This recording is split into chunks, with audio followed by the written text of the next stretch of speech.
The grand chamber of the Crimson Archon was a monument to geological violence and imperial will. Carved from the heart of a captive asteroid, its walls were unpolished obsidian, veined with pulsing crimson light that mimicked the slow, rhythmic circulation of a leviathan's blood. The air was thick with the scent of ionized metal and the profound, silent pressure of absolute authority. At the chamber's apex sat Archon Harris IX, his ancient, chitinous form a study in stillness upon a throne of cooled magma and weapon-grade alloys.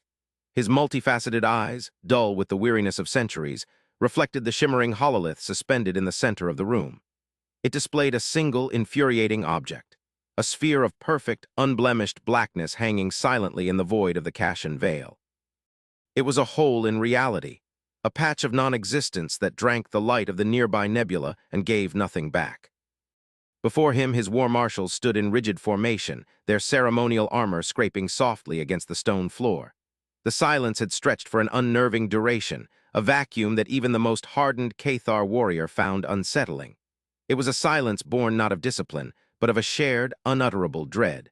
This was the fifth cycle the human vessel had appeared, always at a flashpoint. Always at a location of immense strategic importance, a place where the Crimson Empire's fleets were poised to clash with the ethereal armadas of their eternal rivals, the Nova Empire. The ship did nothing. It transmitted nothing. It simply was, and in its absolute passivity, it had sown more discord and fear throughout the two great empires than 1,000 years of open warfare. "It mocks us," War Marshal Vorlag finally rasped, his serrated mandibles clicking in agitation. His voice was a low growl, the sound of grinding stone. "It sits there, a void in our space, challenging our sovereignty with its very presence. The fleet at Kashan reports no emissions, no energy fluctuations, no drive signature. It is a ghost, an impossibility. Scans are not reflected, they are consumed. It is an affront to our power, a declaration that our technology, our might, is meaningless." Vorlag was the embodiment of the Cathar way, direct, aggressive, and certain in the supremacy of force. He saw the universe as a series of objects to be conquered or shattered. This silent sphere defied that worldview, and the cognitive dissonance was rapidly curdling into pure rage. He gestured a clawed hand toward the hololith. "We must act. A demonstration of our resolve is required. We will bracket it with disruptor fire. We will force a reaction. If it is a ship, it has a shield. If it has a shield, it has a generator. If it has a generator, it has a vulnerability. This is the logic of war." From the other side of the chamber, a calmer, more measured voice emerged. It belonged to High Tactician Kalen, whose carapace was older, scarred not just by battle, but by the corrosive acids of political maneuvering. "And what if it does not react, War Marshal? What if our most powerful weapons simply vanish into its surface as our sensor pings do? What then? We will have revealed our aggression and our impotence in a single, foolish act. The Nova Empire watches. They will see our frustration. They will interpret it as weakness. This human object is a lure. It is a trap laid for our pride." The Archon remained silent, his ancient mind sifting through millennia of strategic doctrine, searching for a precedent that did not exist. The humans. They had emerged from the galactic rim a mere standard century ago, a quiet, unassuming species that had expanded with baffling slowness. They claimed little territory. They engaged in limited trade. Their diplomatic overtures were polite, infrequent, and maddeningly neutral. They had offered no allegiance to either the Crimson or the Nova empires, positioning themselves as galactic bystanders. The great powers had dismissed them, classifying them as a minor, pre-imperial species, perhaps useful as a buffer state or a future vassal. They possessed no grand fleets, no sprawling shipyards visible to long-range sensors, no military presence to speak of. And then this one single ship, the Solitude, as the few human communiques had stoically named it. It had first appeared in the Ghost Nebula, just as a Crimson battle group was preparing to annex a resource-rich moon claimed by the Nova. The fleets had stood down, each empire waiting for the other to react to the newcomer, each unwilling to reveal its hand in the face of such a profound unknown. The standoff had lasted for a full rotation, and then, as silently as it had arrived, the black sphere had vanished. The opportunity was lost. The conflict had been averted not by treaty or threat, but by a silent black mystery. The second time it was above Xylos, a world whose population was on the brink of a civil war funded by Nova proxies. The Solitude hung in a stationary orbit, a black moon in the sky, and the fighting never began. An entire planetary conflict, quelled by an object that did nothing. Now at the Kashan Veil, the most critical chokepoint between the two empires, it was back. and the tension was no longer sustainable. The Cathar were a people of action. Their philosophy, their biology, their very spirit was predicated on movement, on conquest, on the tangible application of power. To be held in check by a silent, motionless orb was an existential insult. It was a form of psychological warfare, so subtle, so profound, that it was eroding the very foundations of the Crimson Empire's martial identity. The Nova view this differently, Kalen continued, his voice resonating with a deep, weary wisdom. Our intelligence confirms their High Council is in a state of intellectual panic. To them, the ship is not an insult to their power, but a violation of their core beliefs. They are a people of light and energy, of quantifiable forces and elegant equations. The solitude defies their physics. It is a null set in their grand, universal calculation. They fear it not because it might be powerful, but because it should not be possible. Their terror is philosophical. Ours is of honor. In the chamber of resonant light, at the heart of the Nova Empire's celestial capital, the atmosphere was one of quiet, crystalline horror. The lumen, beings of coherent energy held within intricate, crystalline shells, did not shout or posture. Their fear was expressed in the subtle dampening of their internal light, in the discordant hum that now permeated their grand council chamber. Prime emitter Lyraval was a towering figure of swirling azure light, her form a testament to the elegant control the lumen held over the fundamental forces of the universe. Yet now, her light flickered with uncertainty. The hololith before her showed the same impossible object as the one in the Crimson Archon's chamber. Its existence is a paradox, a lumen savant chimed, its crystalline form vibrating with intellectual distress. It has no thermal signature above absolute zero. It has no gravitational distortion beyond its predicted mass, yet it moves without any discernible propulsion. It is a localized suspension of physical law. To call it a ship is to grant it a familiarity it does not deserve.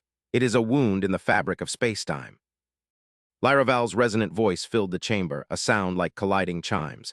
And the humans who built it, what does this vessel say of them? We analyzed their biology when we first made contact. Fragile, carbon-based, limited lifespans, confined to a narrow spectrum of environmental conditions. Their technology seemed rudimentary, effective, but inelegant. We dismissed them. We were arrogant. We saw a simple, material species and failed to consider the mind that guides the hand. Another council member, its form a brilliant emerald, pulsed with a darker light. The Cathar will not tolerate this inaction. Their pride is a blunt instrument. They will strike the object, and we must be prepared for the outcome. If the object reveals a weakness, we will learn from their folly. If it reveals a strength beyond our comprehension, then we must reevaluate the entire strategic landscape of the galaxy. The prime emitter turned her focus inward, considering the deep space telemetry, the endless streams of data that all terminated in a perfect silent void. The humans, they were an O-class anomaly, an outside context problem of the highest order. The Nova Empire had based its entire ascendancy on the principle of understanding. Knowledge was power. To know a thing was to be able to predict it, to control it, to harness it. But the solitude was a monument to the unknown. It did not invite understanding. It rejected it. It was the physical embodiment of a question that had no answer. And that was a terror more profound than any Cathar armada. It was the terror of realizing your entire system of logic was built on a flawed and incomplete foundation. The fear that the universe was not a grand equation to be solved, but a dark, unreadable text, and humanity had somehow learned to write new, impossible sentences. Back in the obsidian heart of the Crimson Empire, Archon Harris IX finally moved. The scraping of his throne echoed like a gunshot in the silent chamber. He rose to his full, imposing height, his shadow falling over his war marshals. His voice, when it came, was not the roar of a conqueror, but the low, grim tone of a being forced to gamble with the destiny of his people. High Tactician Kalen is correct. This is a test, but not of our weapons. It is a test of our will. War Marshal Vorlag is also correct. Inaction is a slow death. It is an admission of fear. He paused, his multifaceted eyes sweeping over his council, each member held captive by his ancient gravity. We will not attack the object, but we will not ignore it. We will advance. The third imper. Isle Fleet will proceed with its maneuverings in the Cashan Vale. It will approach the human vessel. It will surround it. It will hold its ground. We will issue one single demand: state your purpose or be removed. We will show the humans and the watching Nova that this region of space is ours, and we do not tolerate ghosts in our territory. We will force their hand not with disruptor fire, but with the unyielding pressure of our presence. We will answer their psychological test with one of our own. War Marshal Vorlag's mandibles clicked in grim satisfaction. It was not the glorious assault he craved, but it was action. It was an assertion of Cathar dominance. High Tactician Kalen offered a slow, respectful bow of his head, acknowledging the Archon's calibrated response. It was a dangerous path, a direct provocation, but it was a more nuanced strategy than a blind attack. It was a move, and in this galactic game of silent tension, any move was better than none at all. The order was given. The hololith in the chamber shifted, showing the vast, jagged outlines of the Crimson Third Fleet, a swarm of mountain-sized warships bristling with menace, beginning their slow, deliberate, and fateful advance towards the silent black sphere. The galaxy held its breath, and two empires, one of honor and one of logic, watched as their destinies converged on a single point of perfect, terrifying emptiness. The ships of the Crimson Third Fleet were not built for subtlety. They were extensions of the Cathar psyche, angular, aggressive, and overwhelmingly powerful. Each vessel was a fortress of armored plates and weapon emplacements, designed to project an aura of brutal intimidation long before their primary cannons ever fired. Their crimson running lights bled into the violet mists of the Cashan Vale, a slow-moving tide of imperial might.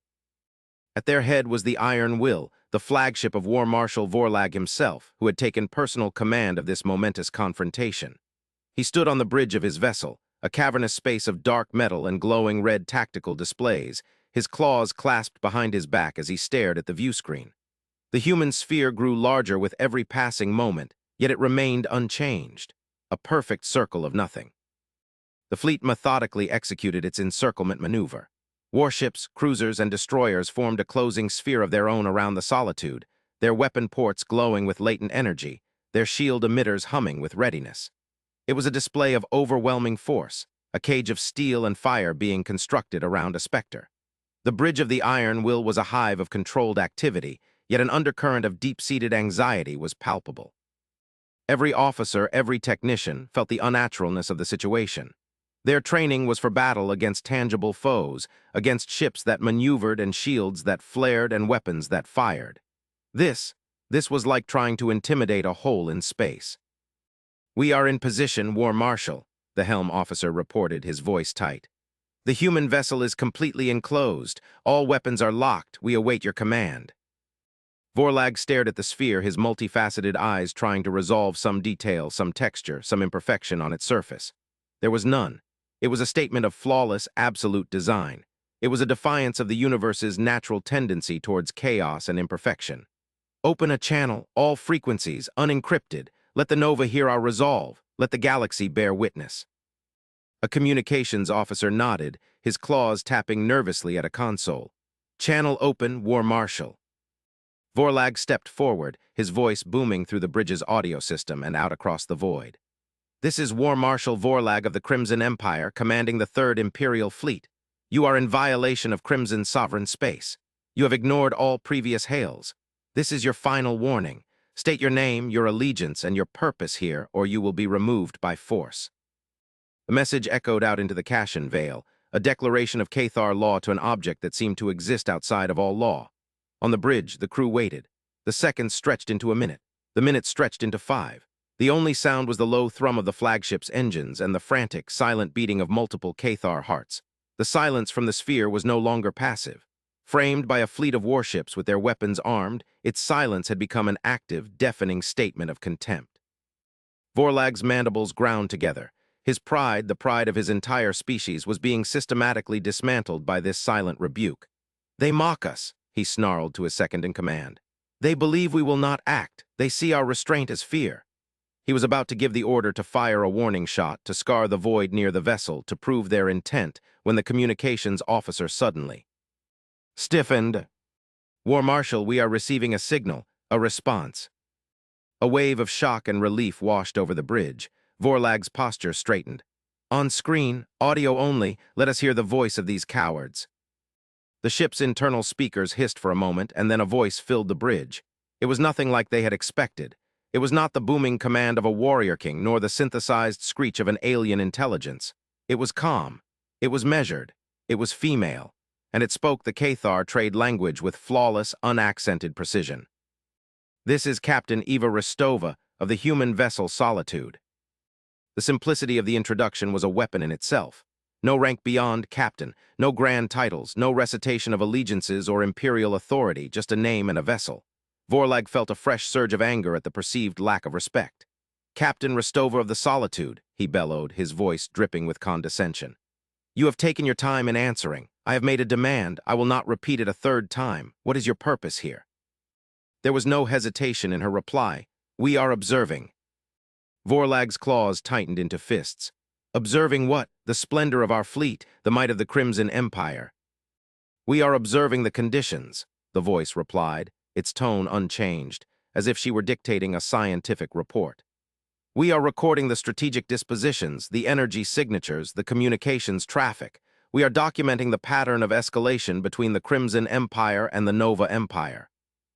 This was not the answer of a warrior, a spy, or a diplomat. It was the answer of a scholar, a scientist. The sheer audacity of it left Vorlag momentarily speechless. "You are documenting us, like specimens in a cage? Do you realize the insult you are giving? We are the Crimson Empire. We are not a subject for your detached study." "Insult is not our intent," Captain Rostova said, and for the first time there was a subtle shift in her tone, a hint of something that might have been patience, or perhaps weariness. "Our purpose is to understand the precursors to catastrophic, large-scale conflict. The Kashan Veil is the 8th such precursor event we have observed in this sector." High Tactician Kalen's warning echoed in Vorlag's mind. Their terror is philosophical.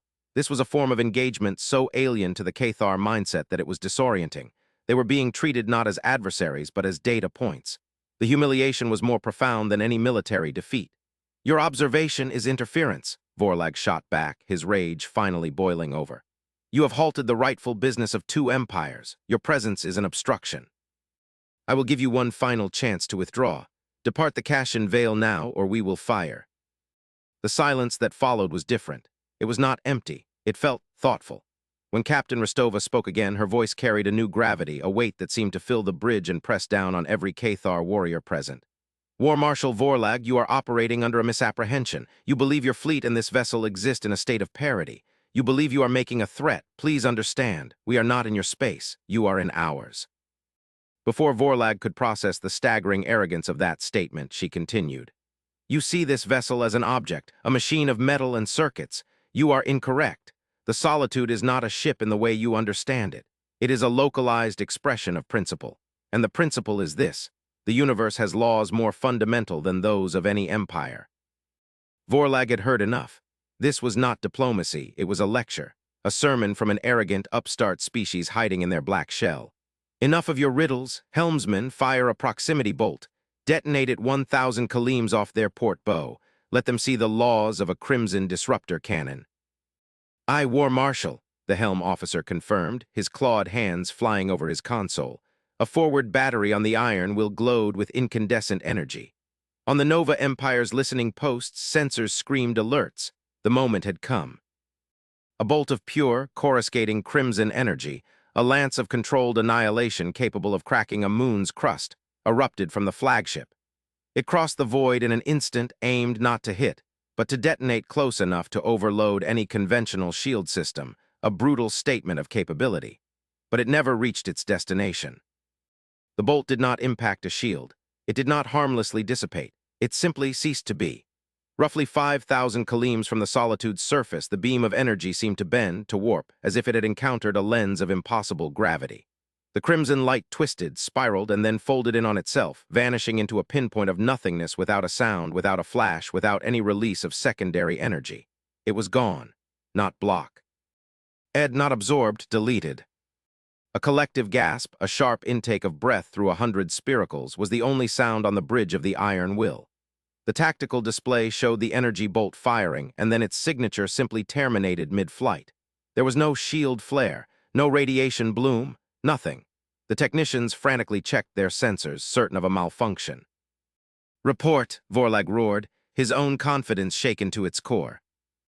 No shield reading, War Marshal," the sensor chief stammered.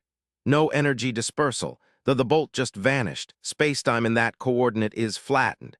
Temporarily, we have no frame of reference for this. It's not a technology we recognize. It's not a technology we can even theorize."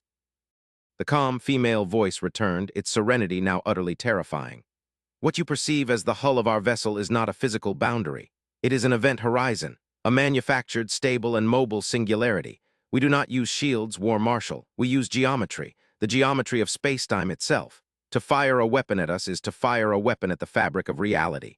It is a futile endeavor. The reveal washed over the bridge in a wave of cold, existential dread. This was not a warship. To call it a warship was a category error of galactic proportions. A warship was a thing that fought other warships. This was something else entirely. It was a piece of applied physics so advanced it bordered on the divine. They hadn't built a better shield.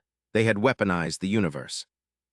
The Har's most powerful cannon had been erased from existence as casually as a child wiping a smudge from a piece of glass. Vorlag stood frozen, his mind struggling to reconcile the sight on his view screen with a lifetime of military doctrine. He had brought a fleet of the most powerful warships in the galaxy to confront what he now understood was a contained law of nature. The sphere was not a ship that moved through space. It was a ship that told space how to behave in its immediate vicinity. The sheer, breathtaking gap in technological and philosophical understanding was a chasm that could not be crossed. The humans were not a minor pre-imperial species. They were something else, something ancient or something terrifyingly new. "We are not here to fight you, War Marshal," Captain Rostova's voice continued, and now it was clear that the calmness was not a sign of detachment, but of absolute, unshakable confidence. "We are here to offer a choice. You can continue down this path of escalation, a path that inevitably leads to the destruction of both your empire and the Nova Empire, a pattern we have seen repeat itself thousands of times across the galaxy. Or you can pause, you can reflect, you can choose a different path. Our presence here is simply to provide the opportunity for that pause. The choice remains yours." Vorlag looked at the silent black sphere, no longer seeing an enemy, but a symbol of his own insignificance. He saw the end of the Cathar way, not by conquest, but by obsolescence. The Crimson Empire's power was meaningless. Their honor was a fragile construct in the face of a species that could bend the cosmos to its will. The terror that had been simmering for cycles finally bloomed, but it was not the fear of battle. It was the paralyzing, intellectual terror of meeting a god and realizing you have been worshipping an idol of dust. He finally understood. The human warship was terrifying not because of the weapons it had, but because of the weapons it so clearly did not need. He slowly raised a trembling claw and gave the order he never thought he would utter. "Recall the fleet, all ships withdraw." The retreat of the Crimson Third Fleet was a somber, silent affair. The jagged, menacing warships that had arrived with such arrogant purpose now seemed small and primitive as they turned and fled from the Kashan Vale. They did not flee from a threat of violence, but from a revelation of truth. News of the confrontation, of the nullified disruptor bolt, of the humans' impossible technology, spread through the command channels of both the Crimson and Nova empires like a shockwave. For the first time in centuries, the great game of galactic supremacy between the two powers seemed trivial, a childish squabble in the shadow of a truly adult intelligence. The Crimson Archon Catharis IX received War Marshal Vorlag's report in his obsidian chamber, listening in absolute silence. The usual fiery pride of his people was gone, replaced by a deep, resonant shock. When the report was finished, the ancient Archon did not rage. He did not execute his War Marshal for his failure. He simply sat on his throne of cooled magma, the crimson light of the chamber seeming to dim around him, and contemplated the abyss that had just opened up at the feet of his empire. The foundations of their entire culture, strength, honor, conquest, had been proven to be sand. In the Nova Empire's chamber of resonant light, the mood was equally grim. The lumen savants who had watched the events unfold through their advanced sensor arrays had ceased their humming. Their internal light was now a dull, uniform gray. The data was incontrovertible. The humans could manipulate space-time at will. It was a level of technology that the Lumen had theorized as a distant, almost mythical possibility, achievable only after eons of evolution and research. The humans, this quiet, unassuming species, had already mastered it. They had not built better engines. They had rewritten the laws of propulsion. They had not invented stronger armor. They had rendered the very concept of armor obsolete. Prime emitter Lyraval felt the cold certainty of her empire's intellectual irrelevance. They had spent millennia perfecting their understanding of the universal equation, only to be shown that the humans were writing new axioms. An unprecedented event occurred. A secure channel, dormant for over 200 standard years, blinked to life in the Archon's chamber. It was a direct link to the prime emitter of the Nova Empire. After a moment of hesitation born of ancient pride, K-Theris IX accepted the connection. On the hololith, the swirling azure form of Lyraval appeared, her light subdued, her usual aura of serene superiority absent. Archon, her resonant voice chimed, devoid of its usual condescension. We have both seen what transpired in the Cashan Vale. I have, the Archon rumbled, his voice a low growl of contained humiliation. Your spies were, as always, efficient. This is no time for old rivalries, Lyraval replied, her form flickering. What we witnessed was not a display of military power. It was a recontextualization of reality. The humans have placed both of our empires into the category of developing civilizations. We have been quarreling over a handful of systems while another species has been mastering the cosmos. For a long, tense moment, the two ancient leaders simply regarded each other across the void, the weight of their shared obsolescence hanging between them. The human ship, the Solitude, had accomplished what no treaty, no war, no diplomat ever could. It had forced the two great empires to see each other not as rivals, but as equals. Equals in their sudden, shocking insignificance. What do they want? The Archon asked, the question raw and unadorned. It was an admission of ignorance he would never have made before. The human captain stated her purpose, Lyraval answered. To observe, to offer a choice. It seems their goal is not conquest, but stability. A forced galactic peace policed by their incomprehensible power. A joint council was convened, a historic and deeply uncomfortable affair conducted via holographic transmission. The Archon and his highest command met with the prime emitter and her council of savants.